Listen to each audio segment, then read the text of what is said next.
Բարև ձեզ հարգելի հայրենակիցներ, ուղիղ եթերում Նոյան Տապանն է Երևանից, հիշեցնեմ, որ ուղիղ եթերի ընթացքում կարող եք զանգարել ամերիկյան 818-967-5121 եւ հայաստանյան 060 3511 հեռախոսահամարներով հարցեր ուղղել մեր տաղավարում գտնվող հյուրին։ Այսօր Նոյան Տապանի տաղավարում հյուրընկալել եմ ազգային ժողովի պատգամավոր Հակոբ Ասլանյանին։ Մեր հետևորդներին հիշեցնեմ, որ Նոյան Տապանի ուղիղ եթերները կարող եք հետևել Նոյան Տապանի պատրոնում, Facebook-յան եւ YouTube-յան էջերում։ Բարև ձեզ, պարոն Ասլանյան, շնորհակալ եմ Նոյան Տապանի հրավերն ընդունելու համար։ Բարև ձեզ, ես էլ շնորհակալ եմ հրավերի համար։ Պարոն Ասլանյան, խոսենք հենց այսօրվա մասին, քանի որ իրավիճակ է փոխվել, հարցերին հետո կանդրադառնանք։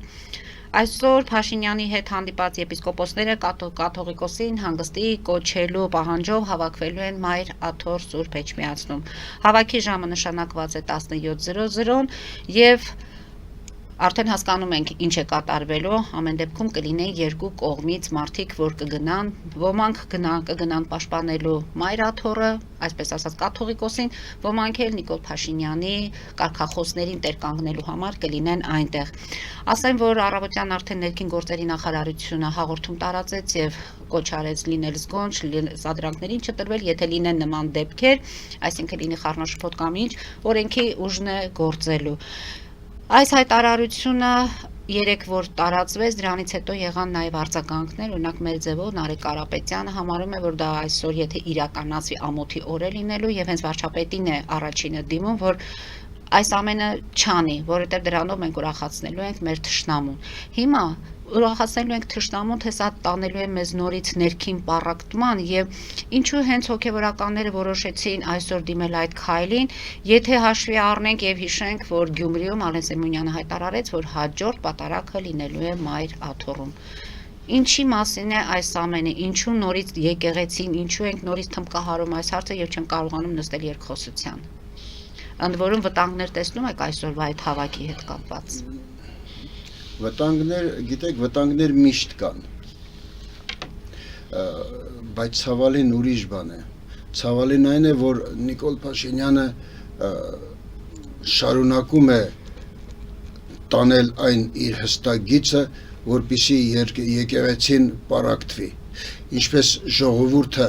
ժողովրդին հաջողվեց պառակտել, բաժանել սևերի եւ սպիտակների, այնպես էլ եկեղեցին նա ցանկանում է պառակտել, փորձում է ստեղծել իր եկեղեցին եւ գիտեք ցավալին որն է, ցավալի փաստ է նաեւ այն, որ ինքը չհասկանալով, ասենք, երբեմն այնպիսի մտքեր է ասում, որոնք չեն տեղավորվում խելամիտ մարդու մտածողության մեջ։ Օրինակ, ասում է Տրթատը արթնացավ մի օր եւ հրահանգ գրեց, որ պետք է դառնանք քրիստոնյա։ Ասենք ինքը չեմ կարծում դատիտավորություն է թե տգիտություն է, ասում է մի կողմից ասում եմ մեր առաքելական եկեղեցի ասելով արդեն դու ընդունում ես, որ այդ կրոնը քրիստոնեությունը բերել են առաքյալները, այսինքն Տրթատը դրա հետ ոչ մի կապ չունի, գոյություն ունեն առաքյալներ, ունեցել են առաքյալներ, դա Թադևոսն ու Բարդողոմեոսն են, որոնք առաջին դարում 40-ական, 60-ական թվականներին այդ կրոնը բերել են Հայաստան եւ փորձել են քրիստոնեական կրոնը տարածել եւ այդ տարածման համար իրենք ենթարկվել են տանջանքների եւ նաեւ սպանվել են, դրա համար էլ նրանց անունով հիմա կան Սուրբ Թադևոսի, Բարդողոմեոսի եկեղեցիները եւ հետագայում արդեն դա այնքան է զարգացել եւ ասենք ինքը չի հասկանում, որ քրիստոնեական եկեղեցին Տրթատը օգտագործեց փորձելով միավորել երկիրը, որովհետև արդեն 4-րդ դարի վերջերին, 4-րդ դարի սկզբներին Հայաստանը կանգնած էր բաժանման առջև եւ Տրթատը 301 թվականին փորձելով չնայած քրիստոնեությանը ընդունումը նաև իր բացասական բաները բերեց, ասենք մեհենական ամբողջ մշակույթը, գիրգրականությունը ոչնչացավ եւ այլն, ոչնչացրեցին, բայց Տրթատի միակ նպատակն այն էր, որ զարգացող այն գաղափարը, որ տեսեք, բոլոր այն իշխանները, որոնց տիրույթները գտնվում էին Բյուզանդիային կապած, կողմ էին, որ Հայաստանը Բյուզանդիայի հետ դաշնակցություն վարի, իսկ բոլոր այն իշխանները, որոնց տարածքները գտնվում էին Պարսկաստանի, եւ ահա Տրթատը փորձելով սրա դեմն առնել, իրականում գնաց դրան, որպիսի փորձի թույլ չտալու, որ երկիրը բաժանվի, բայց դա տեղի չունեցավ, որովհետև ինքը քրիստոնեությունը այդ ժամանակ դեռևս այդքան հաստատուն ու հզոր չէր հաստատվել ժողովրդի մեջ եւ գիտենք, որ 387 թվականին Հայաստանը ի վերջո բաժանվեց երկու մասերի, չէ, բյուզանդական եւ պարսկական, իսկ 428 թվականին արդեն կործանվեց։ Այսինքն վարչապետը մի կողմից ասում է առաքելական եկեղեցի, մյուս կողմից ասում է Տրթատը ելավ ու հրահանգ տվեց։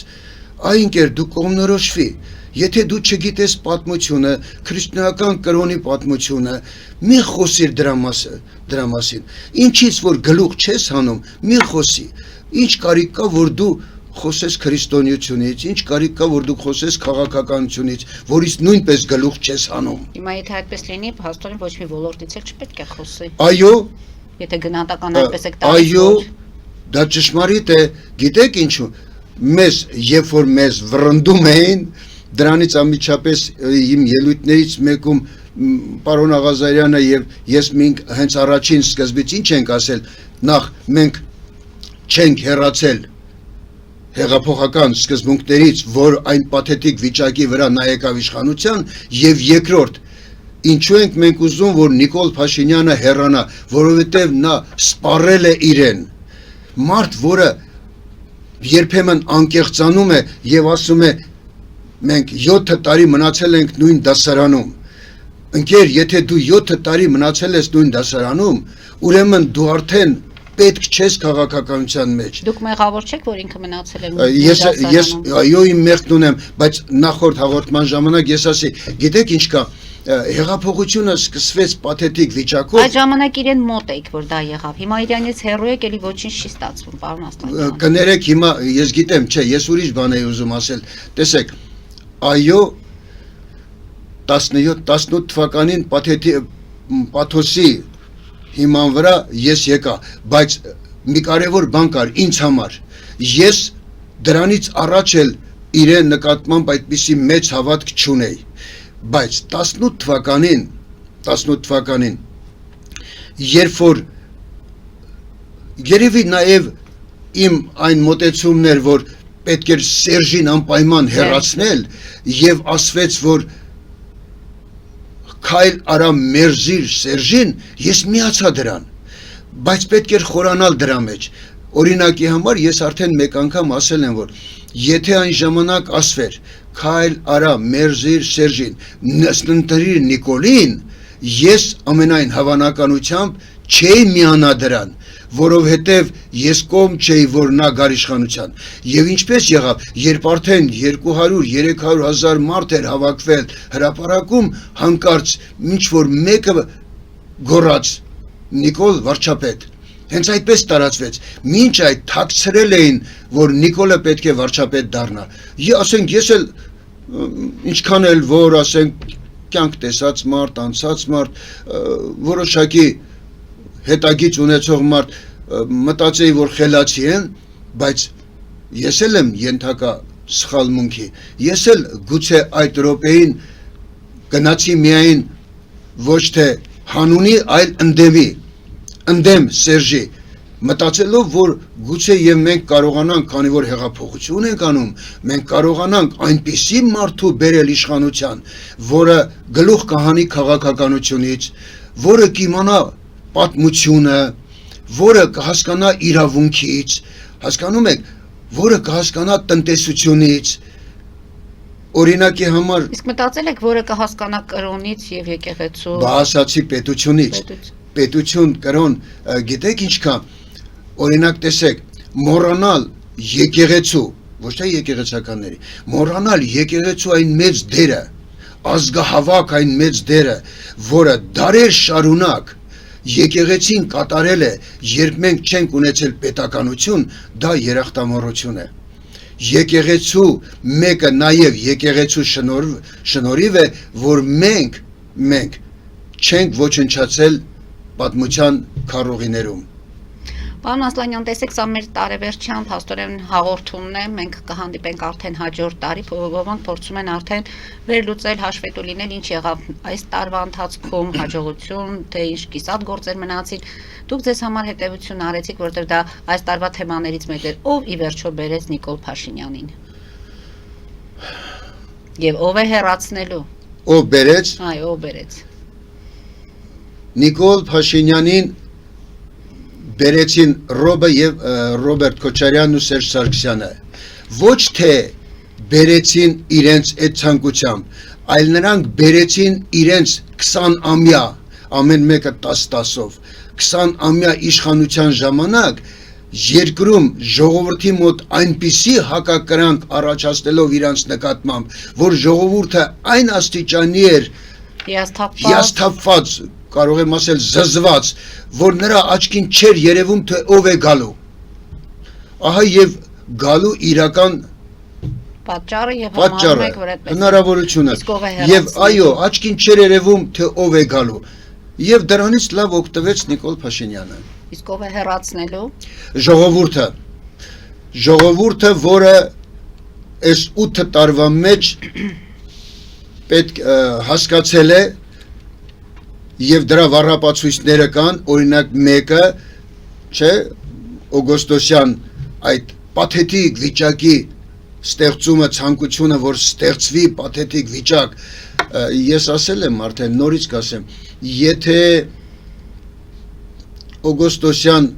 այդ համաձայնագրից մեծ ռեզոնանս ունենար Նիկոլ Փաշինյանը, համոզված եղեք, որ արտահերտ կգնար, բայց քանի որ ժողովուրդը արդեն մանիպուլացիաներին քիչ է տրվում, հուզականությունից արդեն դուրս է եկել, ինչ որ միտեղ նաև հիասթափության մեջ է,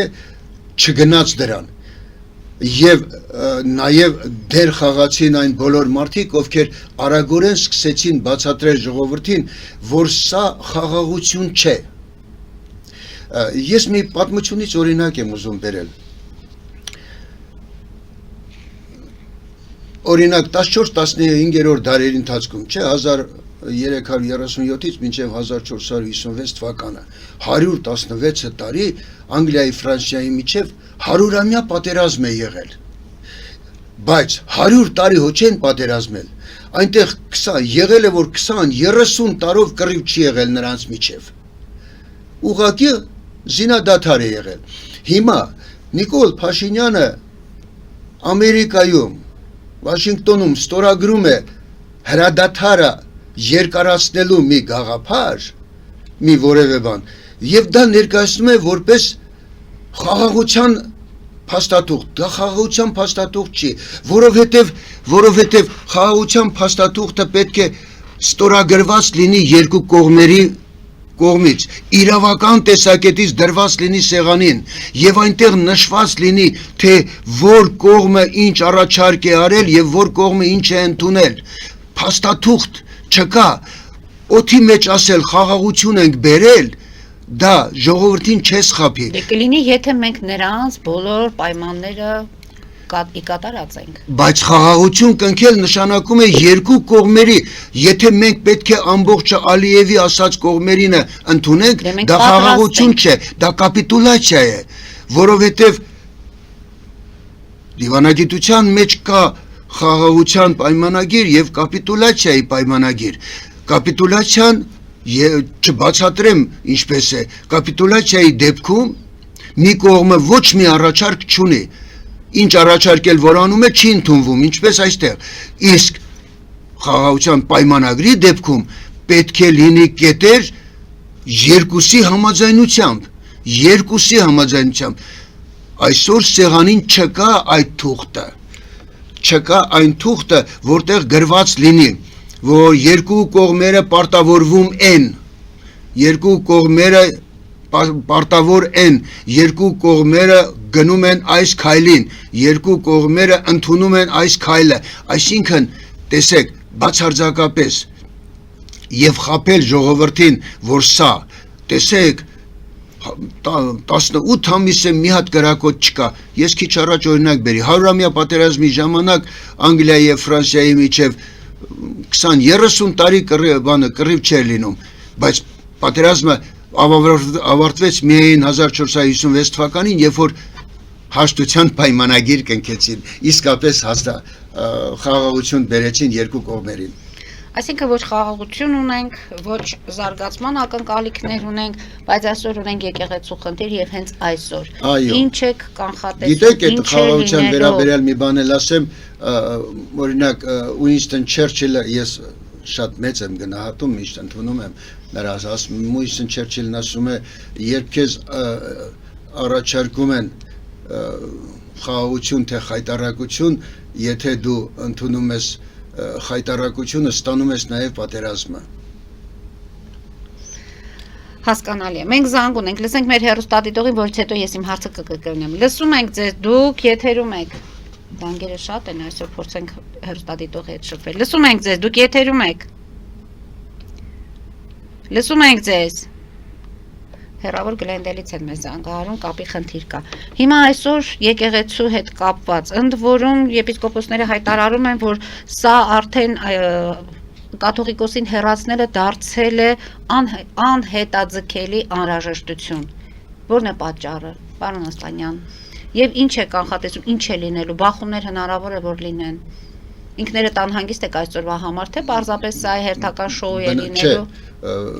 Որպես հայ մարդ, ես իհարկե անհանգիստ եմ, որովհետև ես այն մարդկանց թվին եմ պատկանում, ովքեր չեն կարող անտարբեր անցնել մի փոքրիկ նույնիսկ վտանգի դեպքում, որը սպառնում է իմ երկրի խաղաղությանը, իմ երկրի անվտանգությանը, իմ երկրի վաղվա ապագային, չեմ կարող ուղղակի, ես շատ եմ ցավում, բայց ասացի, Նիկոլ Փաշինյանի միակ նպատակը եկեղեցին կիսել, եկեղեցին դարձնել իրենով եւ իր եկեղեցին ստեղծել։ Այսինքն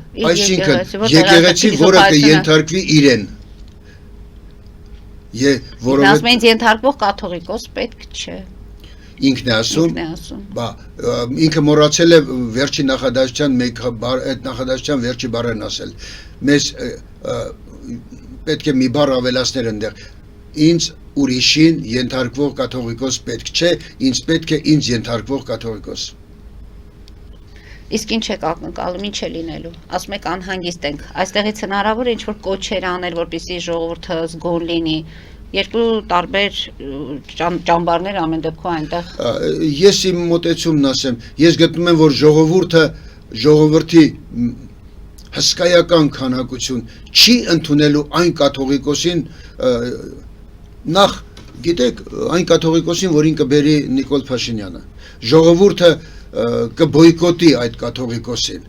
Սա մեկ, որովհետև այդ դեպքում ժողովուրդը կարող է, ես ինքս կարող եմ հարց տալ, Նիկոլ Փաշինյան, դու համոզված ես, որ այն մարդը, ումը դու ուզում ես բերել, ինքը, ասենք, կուսակրոնությունը չի խախտել։ Կամ բարեվարքությանը, բոլոր կանոնները պահել է։ Համոզված ես,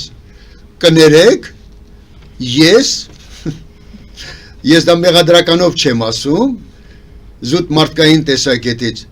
ես գտնում եմ, որ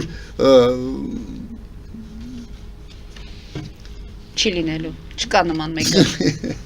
Հազիվ թե գտնեն,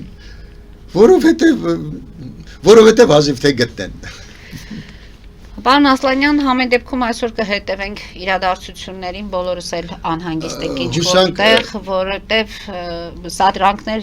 հնարավոր է լինեն կամ զգոն կլինի ժողովուրդը։ Հուսանք, որ ժողովուրդը շատ ավելի խելամիտ կլինի, չպետք է տրվի իշխանության կողմից այդ սադրանքներին, ուղղակի ժողովուրդը պետք է իր կամքը արտահայտի, ասի Նիկոլ Փաշինյան հեռու մնա եկեղեցուց, թող եկեղեցին ինքը որոշի իր հարցերը։ Ընդ որում ասեմ, որ Բուլղարիայի հայոց թեմի թեմական խորհուրդն էլ է միացել այս 10 եպիսկոպոսների վերջին ուղերձին։ Գիտեք ցավալին որն է, ինձ համար այսօր, Բուլղարիայից կլնի, որտեղից կլնի, թե որտեղից կլնի, ես տարիներ առաջ մի բան առաջարկեցի, երբ որ նոր էր հեղափոխությունը, ասի գիտեք ինչ կասի, այսօր մեր նպատակը պետք է լինի դեռ որ ոչ Ղարաբաղյան պատերազմը կար եւ այլն նոր էր հեղափոխությունը հաղթել, ես ասի իսկական ժամանակն է ուղղել նախորդ իշխանությունների կոպիտ սխալը։ Ինձ ասեցին որն է, պարոն Ասլան, ասի դա այն սխալն է, որ նախորդ 20 տարիների ընթացքում նախորդ իշխանությունները ամբողջ աշխարհով մեկ աշխատանք չեն արել, աշխատանք չեն տարել, աշխատել այն ուժերի հետ, որոնք ներսից կքայքայեին Ադրբեջանը, այսինքն պետք էր միջոցներ ներդնել եւ ամբողջ Ռուսաստանի Դաշնությունում, Սովետական միության նախկին հանրապետություններում,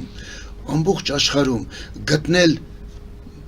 թալիշներին, թաթերին, եզդիներին, լեզգիններին եւ կազմակերպություններ ստեղծել, որոնք ձայն կբարձրացնեին Ադրբեջանում իրենց իրավունքների համար ու կսկսեին պայքարել, հասկանում եք, տեսեք պետականությունը այդպես է, երբ որ դու մտածում ես քո երկրի մասին, ինչքան լավ կլներ, որ այսօր Ադրբեջանը խառը վիճակով ապրեր, շնորհիվ այդ բանի, ինձ ասեցին, այդ ոնց, այսինքն իրանք իսկի չէին պատկերացնում, թե ինչպիսի գործակալական ցանց կարելի է սարքել, մանավանդ որ 90-ական թվականներից անմիջապես հետո Մուղան Թալիշյան հանրապետության, այսպես ասած, կազմակերպություն ստեղծվեց, որը Հեյդար Ալիևի կողմից հետապնդվեց, որը հետո Ադրբեջանից փախան, տարբեր տեղ ցրվեցին, հավաքեիք այդ ուժերը, ակտիվացնեիք թալիշներին, թաթերին, լեզգիններին, եզդիներին, քրդերին, ուղղակի ներսից փորձեիք քայքայել այդ պետությունը, չէ, չարեցին, սա կլներ պետականության, պետականամետության իսկական արտահայտությունը։ Պարոն Ասլանյան, դուրս գանք կարճատև գովազդային դադարի, որից հետո շարունակենք մեր զրույցը։ Հարգելի հայրենակիցներ, հետևեք քիչ անց կվերադառնանք տաղավար եւ կշարունակենք։ Ֆելիչե ժամանակակից ատամնաբուժական կլինիկա։ Այստեղ հարմարավետությունն ու խնամքն առաջնային են։ Այստեղ կիրառվում են ատամնաբուժական ամենաժամանակակից տեխնոլոգիաներ, ճշգրիտ ախտորոշում, արդյունավետ բուժում, նուրբ փորձառություն եւ անհատական մոտեցում։ Սկսած սովորական մանրուքներից մինչև առաջադեմ ընթացակարգեր, այստեղ դուք գտնվում եք բարձր որակավորում ունեցող եւ փորձառու ատամնաբուժական մասնագետների ձեռքերում։ Մեր բարեկամական եւ հյուրընկալ անձնակազմն այստեղ է յուրաքանչյուր այցը հաճելի դարձնելու համար։ Ֆելիչե, ձեր առողջ եւ ամենաերջանիկ շպիտը սկսվում է այստեղից։ Եկեք եւ բացահայտեք նորարարության փորձագիտության եւ կարեկցանքի կատարյալ համադրությունը։ Վաճառվում է գերմանական հնաոճ դաշնամուր 1892 թվականի արտադրության ֆոն Մուրբախ, գտնվում է գերազանց վիճակում, կինը 15000 ԱՄՆ դոլար, հեռախոսահամար 094 115 310։ Երևան փոստը Գրանադայի ուզում, տեղեկացնում է։ Դրամական փոխանցումներ 1%-ով, օդանավով 1 փաունդը 2.99, նավով ուղարկեք մեկ արկղ, երկրորդ արկղը անվճար, ավտոմեքենաների փոխադրում անհավատալի արժեքներով, ինչպես նաև կահույք և մեծ չափի բեռների փոխադրում։ Ջակփաթ հագուստի խանութը երկրորդ մասնաճյուղն է բացել Գլենդելի սրտում։ որտեղ կարող եք ձեռք բերել եվրոպական եւ ամերիկյան ընտիր հագուստեղեն, կոշկեղեն, աքսեսուարներ, պայուսակներ ամենահարմար արժեքներով։ Նաեւ կարող եք ցանկացած ապրանք պատվիրել եւ ձեռք բերել կարճ ժամանակում։ Jackpot-ի Glendale-ի հասցեն է 1135 North Pacific Avenue, հեռախոս 818 813 2252 Jackpot հագուստի լավագույն կենտրոնը Glendale-ում։ 60-ից ավելի ճանաչված եվրոպական բրենդների ինքնատիպ, չկրկնվող եւ մատչելի ընտրանին Fortuna Home and Country House խանութ սրահում։ Նորավոճ սպասք եւ կահույք հորեկա բնագավառի համար, տեքստիլ, տնտեսական ապրանքներ, ամեն ինչ գեղեցիկ կյանքի համար։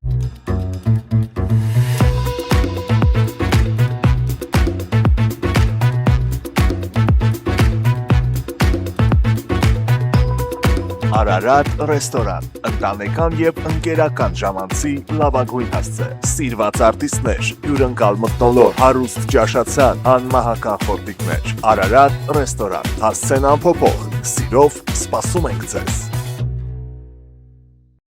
Լավագույն պաղպաղակ, բնական, համեղ եւ մատչելի գներով պաղպաղակը կարող եք ձեռք բերել բոլոր հայկական խանութներում։ Պահանջեք հայկական պաղպաղակ, Թամարա պաղպաղակ։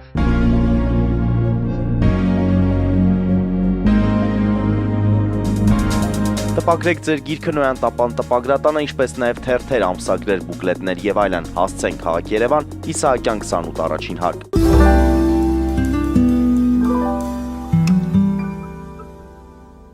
Արգելի հայրենակիցներ, Նոյան տապանը կրկին եթերում է։ Պարոն Աստանյան, ամեն դեպքում եկեղեցու հետ կապված իրադարձությունների մենք շարունակենք հետևել, որտեղ այլ տարբերակ չունենք, որտեղ ամեն շաբաթ կամ կիրակի պատարակներն են լինում, դրանից հետո նոր զարգացումներ են լինում, ընդ որում նոր զարգացումների մասին էլ խոսենք, որ տեղեկություններ կան, որ հենց Գյումրի Շիրակի մարզպետը պաշտոնակ է լինելու զուտային պատճառով, Պաշտոնակ եղավ արդեն։ որ չի կարողացել Գյումրիում ապահովել Նիկոլ Փաշինյանի այդ հաղթանակը կամ ակնկալված պատարակը։ Մենք հեռախոսազանգ ունենք, լսենք, որից հետո շարունակենք։ Լսում ենք ձեզ, դուք եթերում եք։ Լսում ենք։ Խոսեք մեզ հետ հեռախոսով, հեռուստացույց ձայնը իջեցրեք։ Լսում ենք։ Լավ, այս զանգը ես չեմ կարողանում ընդունել։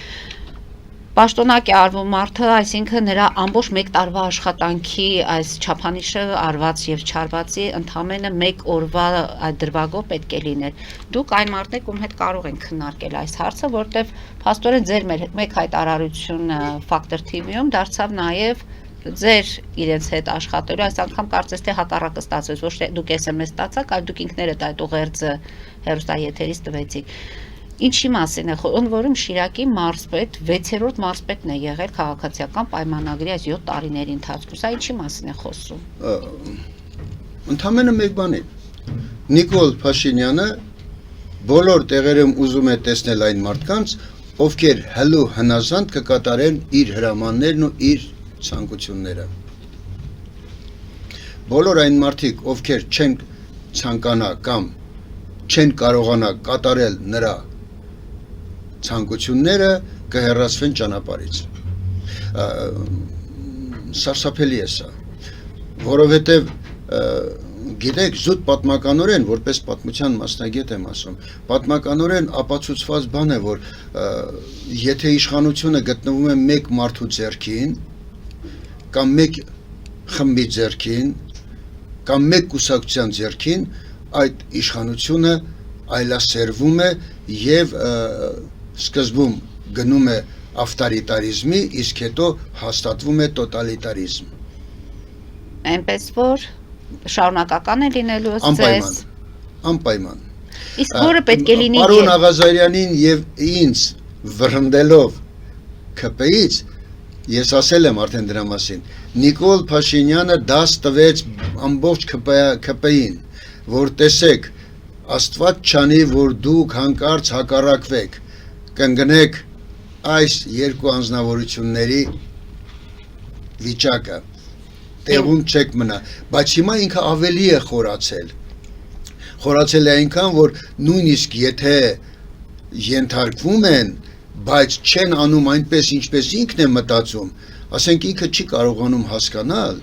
որ մարդիկ չեն կարող մտածել ու զգալ այնպես, ինչպես ինքն է ուզում, որովհետև մենք բոլորս անհատ մարդիկ ենք։ իսկ ինքը ուզում է, որ բացի իրենից բոլորը զերո լինեն։ Հիմա այդ նախընտրական ցուցակների հետ էլ կարծես թե կապված քաղաքացիական պայմանագրի մեջ ընդվզումներ կան, երեք մենք տեսանք Հայկ Սարգսյանի։ Այո, ամբողջությամբ, տեսեք, ինչ է արել նա։ Այսօր Նիկոլ Փաշինյանը, ես ասել եմ սրա մասին արդեն, Նիկոլ Փաշինյանը կրակն է ընկել ինքն իր ձեռքը։ Մի կողմից նա ուզում է, որ ՔՊ-ում այն կան մարդիկ, ովքեր նա չի ուզում, որ առաջին տեղերում լինեն։ Մյուս կողմից ուզում է առաջ բերել մարդկանց, ովքեր ընդունված չեն հասարակության կողմից, եւ այս դիլեման ինքն իր մեջ նա փորձում է լուծել նրանով, որ ասենք համաժողովը պետք է ընտրի առաջին 30-ին։ Այստեղ էլ մի հետաքրքիր մանիպուլյացիա կա։ Ինչու 30-ը իրենց մեջ գոնե գիտեն, չնայած հայտարարում են, որ իրենք հաղթելու են եւ այլն, բայց իրենց մեջ վախ են ապրում եւ գիտեն, որ հաստատ տեղերը մինչև 30-ն է։ Այլապես կասեր թող համաժողովը 50-ը ընտրի։ Այսինքն 30 տեղ են ընդհանրապես զբաղեցնելու։ Իրենք այդ հաշվարկով են այդ բոլոր 380 տեխնացուների հարցը քննարկում եւ այլն։ Այո։ Հիմնականում 30-35 տեղի համար են իրենք հաստատապես ասում, դա իրենց վարչական ռեսուրսն է։ Որը կմնա մինչև 2026 թվական, թե ըստ հնարավոր է։ Չէ, իրենց թվում է, թե ամբողջ վարչական ռեսուրս, ես գիտեմ, որ վարչական ռեսուրսում էլ այնքան մարդիկ կան, որ պետական աշխատողներ են, բայց նույնպես իրեն չեն դրելու, որովհետև հասկացել են նրա խաբկանքը, հասկացել են նրա մանիպուլյացիաները։ Մի հարց էլ տամ երեկվա ազգային ժողովում կատարվածից, որից հետո հասկանանք ինչ պետք է անել այս իրավիճակից դուրս գալու համար, որտեղ ընտրությունները մի քանի ամիս է մնացել, որ կլինեն։ Ալեն Սիմոնյանը դպրոցականների ներկայացրեց Տարոն Մարգարյանին, այդ տոնածառի հետ կապված Տարոն Մարգարյանի օգնականի գրված այդ Facebook-յան գրառումը մեկնաբանեց եւ առաջարկեց Տարոն Մարգարյանին իր օգնականին տանելու եւ տեսնելու թե ինչպես են լափել։ Ընդ որում ասեմ, լավ օպերատորները ֆիքսել են այդ պահը, որ երբ ներկայացնում էր Տարոն Մարգարյանին, Տարոն Մարգարյանը այդպես ներկայացավ երեխաներին գլխով, որ իրեն ճանաչեն եւ չէր պատկերացնում, թե երևի շարունակությունը մտքի որն է լինելու։ Այդ մոմենտը այդպես չէ։ Դուք այդտեղ եք եղել, դրա համար եմ ուզում ձեզ հարցնել։ Եվ ակնհայտ երևաց, որ երեխաների դեմքին ժպիտ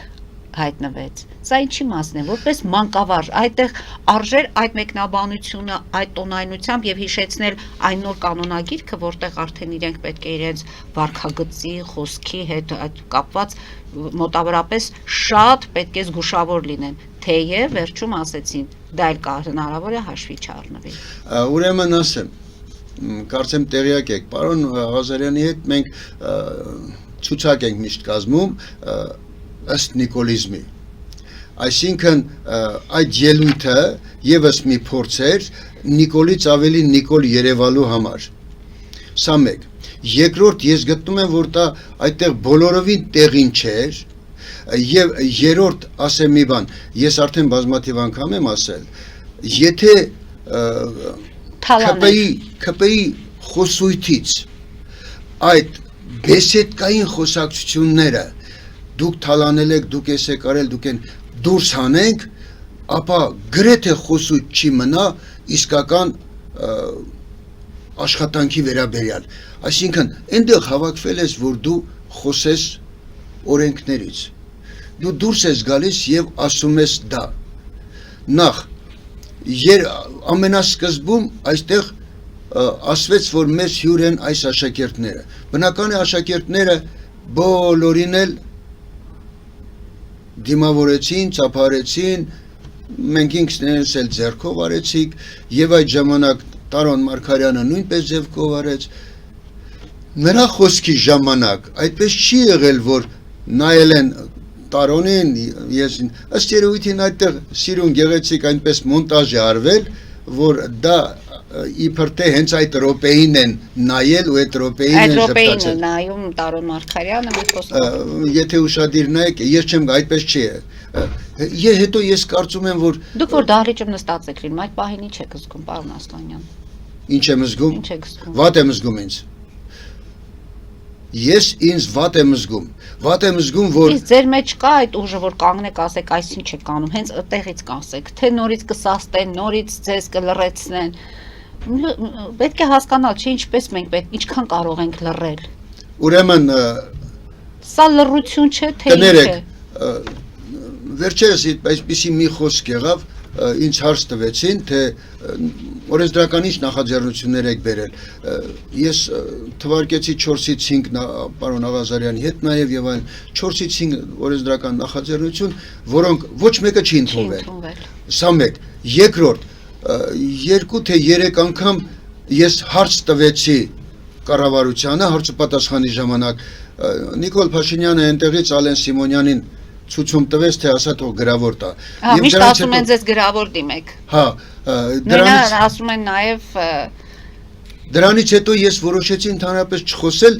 մինչև նոր ընտրություններ կլինեն, եթե Աստված ցանկանա, որ այնտեղ լինեմ, այնտեղ ժողովուրդը կճանաչի պարոն Ասլանյանին բոլորովին ուրիշ լույսի տակ։ Որովհետև ես նորից եմ ասում, ես չեմ սիրում խոսել այն բանի մասին, որտեղ ես պրոֆեսիոնալ չեմ։ Փորձենք զանգեր ընդունել։ Լսում ենք ձեզ, դուք եթերում եք։ Լսում ենք ձեզ։ Հարգելի հեռուստադիտող, հեռուստացույցի ձայնը իջեցրեք։ Բարև ձեզ։ Հաղորդումը եւ ձեր հյուրին։ Շնորհակալ ենք։ Ես հարցում եմ ձեր հյուրին, բայց ինքը երկու ճիշտ բան ասեց։ Առաջինը, որ երբ որ մենք հաղթեցինք եւ ասենք Փաշինյանը եկավ իշխանության եւ ինքն էլ ազգային ժողովի անդամ էր, առաջարկություն արել, որ Ադրբեջանում փոքր ազգերը ընդդիմություն են, որ հավաքագրեին եւ այլն ցույցեր կազմակերպեն, թույլատեն եւ այլն։ Բայց ինքը ճիշտ է, բայց այդ ժամանակ մենք եւ ասես որ 10 տարի Քոչարյանը, 10 տարի Սերժը կերել են եւ այլն ճիշտ չեն ղեկավարել, որովհետեւ այդ ժամանակ բոլորը մտածում են, որ իրանք հաղթած են երկիրեն, բան Ռուսաստան դաշնակից է, իրանք մեջ կա, այս բոլոր իշխանավորները մտածում են, որ այդ երկիրը, անդեր երկիրը ոնց իրանք դասավորեն եւ ով կարող է իրանք Ձեր հարցը հիմա հարցը այսպեսին է եւ երկրորդ հարցը որ ինքը ասեց որ հիմա Փաշինյանն որ իշխանությունն է ինք ուզում է որ բոլորը իրան կողքի մարդիկ իրան ենթարկվող լինեն եւ իրան լսող լինեն Էդի նորություն չի Պուտինի սա Ալիև Էրդողան որևէ մինչև Թրամփ եւ այլն օր գալիս է իշխանության ուզում է իր բարեկամներ իրան լսողները լինեն Ձեր հարցը ներողություն մենք ժամանակի մեջ պետք ինքը որպես պատմաբան որպես ազգային ժողովի պատգամավոր եղած երկար ժամանակ եւ փորձագետ մարդ ինքը իր կարծիքով ով կարող է այսօր գա իշխանության ինչ ծրագրով եւ կարա իսկապես հայրենասերը լեն եւ երկիրը հանեն այդ վիճակին Շնորհակալ ենք զանգի համար Ասում ձեզ հետ համամիտ եմ, որ պետք է գործեր, այդ 30 տարիները մենք կորցրել ենք, թեկուզ Ադրբեջանի հետ չենք աշխատել, թեկուզ մենք ներսում մեզ հետ այնպես չենք աշխատել հասարակության հետ, որ այսօր այս տարաձայնությունները չլիներ, շատ հանգիստ կարծես թե վերաբերվեցինք նաև Արցախի հայրաթափման այսօր մեզ նույնիսկ հորդորում են էջը փակել, քանի որ արցախցիների հետ վերադարձի մասին չխոսել եւ արեմտյան Ադրբեջանը դնում են նույն հարթակի վրա մի խոսքով այս ամենի հետ մենք ձեզ հետ համաձայն ենք, այսպես է հասարակության դիրքորոշումը, բայց ինչ անել եւ ինչպես անել եւ ով կարող է, որն է այդ ուժը Այդ ուժը ուրեմն մեր սիրելի համակարգացուն Գլենդելից էր ինձ Գլենդելից է մեր սփյուռքահայ հերոստատիտողներ Սիրելի բարեկամ կա այսպիսի բան նախ առաջին պետք է լրջորեն պատրաստվենք 26 թվականի ընտրություններին պետք է պատրաստվել այն տարբերակով որ չլինի այնպես այդ ընտրությունը որ միտեղ կուտակվեն, որովհետև եթե ընդդիմադիր ուժերը միտեղ կուտակվեն, դա կլինի պարտություն։ Հիմա Մի փոքր բացենք բացելու բացատրել է։ այո։ Տեսեք, ինչ է կատարվում։ Կատարվում է հետևյալը. Նիկոլ Փաշինյանը հստակ ունի ծրագիր։ Որն է այդ ծրագիրը։ Բոլոր այն ուժերը, որոնք կփորձեն լրջորեն փակել իր ճանապարհը վերընտրվելու, ինքը ճանապարհից պետք է հեռացնի։ Դա վառապացույցն այն է, որ այդ բռնադատությունները, ձերբակալությունները, վախը, առնելը, մենք տեսնում ենք մարդիկ, որոնք այսօր մի տեսակ էին ասում, հանկարծ փոխվում են, մի խոսքով այդ բոլորը կա, և հիմա ինչ է սպասվում, ոնց պետք է դրանից դուրս գանք, պետք է կարողանանք դրանից դուրս գալ, ընդհանուր ճակատ ստեղծելով, ընդհանուր ճակատ, նախ պետք է այնպես անենք, որ ուժերը չփոշիանան, Որ ուժերը, ընդդիմադիր այն ուժերը, որոնք ասենք կհավաքեն կես տոկոս, 1%, 1-2%, ի վերջո չեն հաղթահարի շեմը, և այդ ուժերը կփոշիանան, իսկ փոշիացումից կօգտվի միայն իշխանությունը, որովհետև ամենաշատ ձայները, այսպես թե այնպես ինքն է հավաքելու, համեմատաբար, հիմա, և էլ ավելի կուժեղացնեն, այսինքն սիրելի քաղաքացիներ, սիրելի համերկրացիներ, խնդրում եմ, աղաչում եմ, առաջի հերթին, առաջիկա ընտրություններում անպայմանորեն գալ ընտրության, մասնակցությունը, եկեք ընտրության և ամեն ինչ արեք, եթե չունեք նախընտրած անձնավորություն կամ դաշինք նախընտրած կազմակերպություն, կուսակցություն, դեմ քվեարկեք բոլորին, որպեսզի թիվը բարձրանա, որպեսզի չլինի այնպես, որ ԿՊ-ն բարձր տոկոս ստանա, որովհետև ինչքան մասնակցությունը բարձր լինի, այնքան ԿՊ-ի թիվը ցածր կլինի։ Պարոն Հականյան, ինչ որտեղ դուք ունեք տվյալներ, որ եթե հանրությունը բոլորը գնան, ԿՊ-ն չի անցնի, գուցե հակառակը լինի։ Ոչ, եթե գնան ընտրության, եթե գնան ԿՊ-ի ամբողջ կարողությունները, ես հստակ կարող եմ ասել, եթե 1,5 միլիոնից ավել ընտրություններ գա, ինքը 30-ից 35%-ից ավել չի ստանալու, որովհետև դա է նրա գագաթը, վերջնակետը։ Հիմա սա մեկ, որ պետք է ընտրության գալ, երկրորդ, ընտրության պետք է գալ ոչ թե այսպես միտեղ կուտակվելով, որովհետև ասենք մեկը մեր ձևով շարժումը, եթե մեր ձևով շարժումը բոլորը հավաքվեն միտեղ, ապա կստացվի նենց, որ ընտրություններից ընդամենը մի քանի օր առաջ, մի անգամից, ինչ-որ պատճառով, ինչպես Մոլդավիայում արվեց, կփակեն և հաղթանակը ապահովված է։ Դրա համար պետք է ստեղծել ճակատ, այսինքն աջ թև, ձախ թև, և այդ ճակատում անկախ նրանից, որ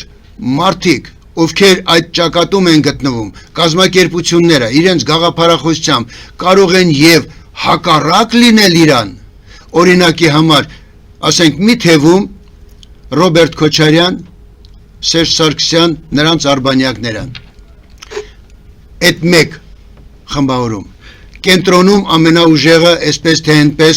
մեր ձևովն է։ Ինչի Ռոբերտ Քոչարյանն ասում է մենք Ոչ, Ռոբերտ Քոչարյան սխալվում է, հաշվարկները չեն։ Մտնելու խորհրդարան։ Ոչ, 4-ից 5 ուժ է մտնելու։ Հիմա տեսեք, կենտրոնում լինելու է, ասենք, մեր ձևովը։ Թող լինի այդպես։ Այս մյուս կողմում հակը, այս մյուս կողմում մի ուրիշ կազմակերպություն, որը կմիավորվեն, այսինքն մի ճակատ, որոնք համաձայնագիր կստորագրեն իրար հետ, որ միասին գնում են մենակ մի բանի համար,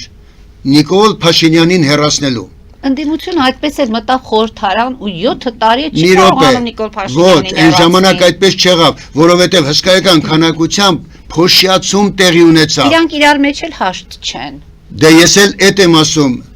միակ ձևը հաղթելու սա է, որ կնքվի համաձայնություն բոլոր ուժերի հետ այս ճակատի, որոնք ասեն, որ ստեղծվում է ճակատ, ըստ այս համաձայնության լինում է հետևյալը, այդ համաձայնությունը իշխանության գալուց հետո, անկախ նրանից, եթե Նիկոլը որևէ մի դաշինքի փորձի ու փակել վտանգ սպասնալով դրանից, ապա այդ դաշինքի մարդիկ նորից լինելու են իշխանության մեջ։ Եվ մեկ տարով է առաջարկում ենք մենք մեկ տարով ստեղծել այնպիսի իշխանություն, որը կհայտարարի, որ ռեպրեսիաներ չեն լինելու,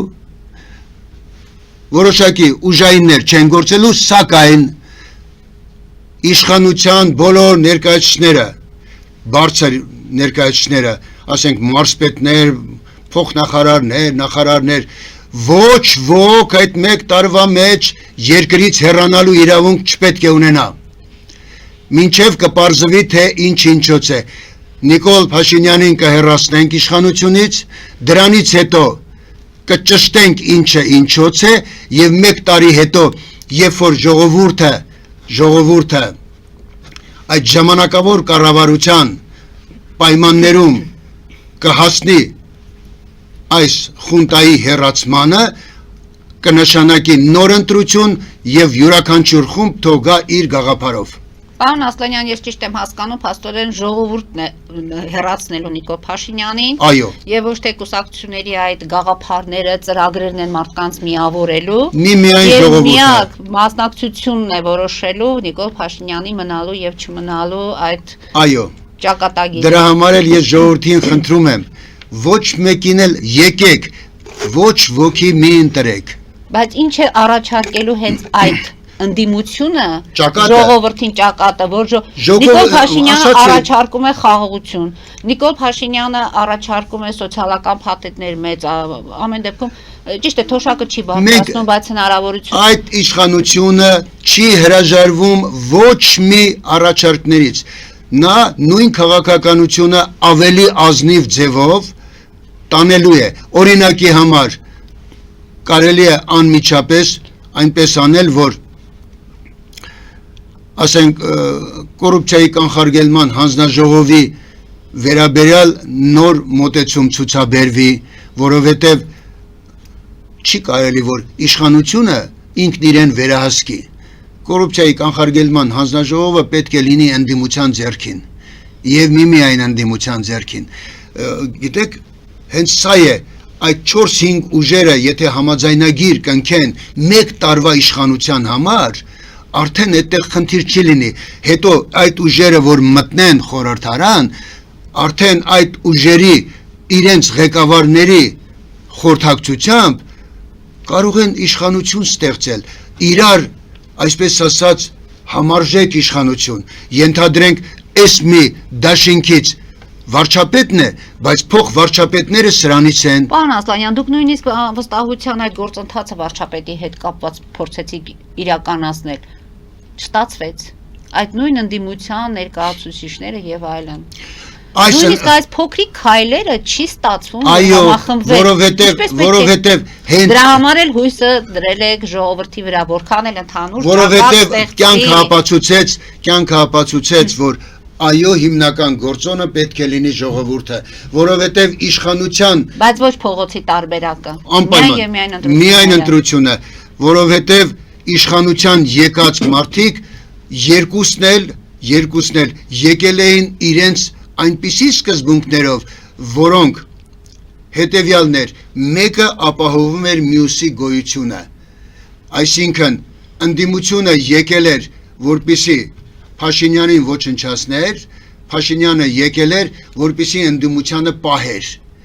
Ինչու, որովհետև ընդդիմության պահելով ինքը պահում էր նաև իրեն։ Ընդհանուր ճակատի մեջ նախկինները լինելու են, այսպես ասած, ճակերտավոր։ Դուք ասացի, Ռոբերտ Քոչարյան, լինելու են փաստորեն, իրենց դեմքով են թե իրենց դեմքով կլնեն, դաշնակցության դեմքով կլնի հարցը, եթե բոլորի նպատակը Նիկոլ Փաշինյանին հեռացնելն է, այդ ժամանակահատվածում պետք է մի կողմ դնել բոլոր տեսակի անհամաձայնությունները։ իսկ ով է գալու, պարոն Ասլանյան, տեսեք, ասում եք, եթե Սերժին հեռացնելուց հետո այս ճակատում բոլոր այն ուժերը ունեն Նորից իրենց առաջի նախկինները։ դեմքերը։ նորից նախկինները։ Այս ճակատում բոլոր առաջի դեմքերը ունեն իրենց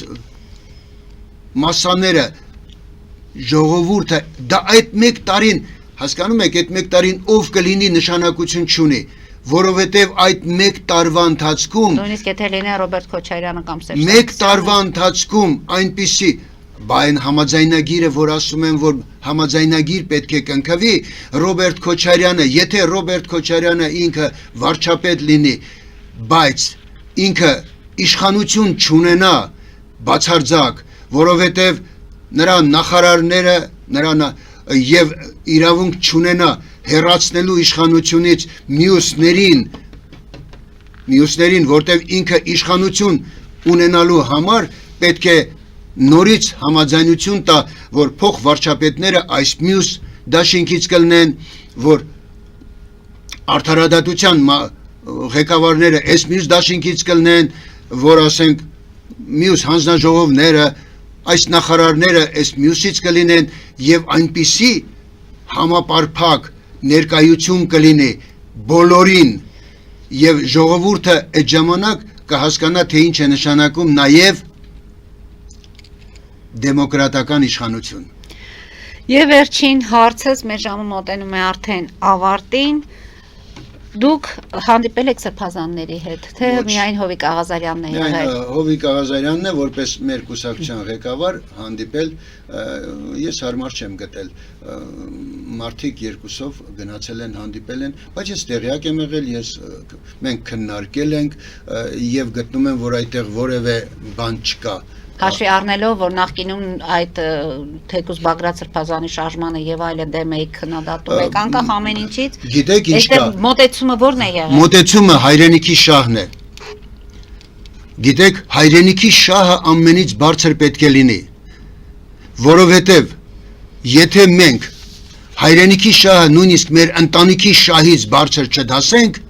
մենք չենք կարողանալու որևէ քայլ անել։ Գիտեք ինչ ինձ մեղադրում են, ասում են, այդ ինչեր ես ասում։ Օրինակ ես ասում եմ, ընտանիքասիրությունը շատ լավ բան է, բայց ընտանիքասիրությունը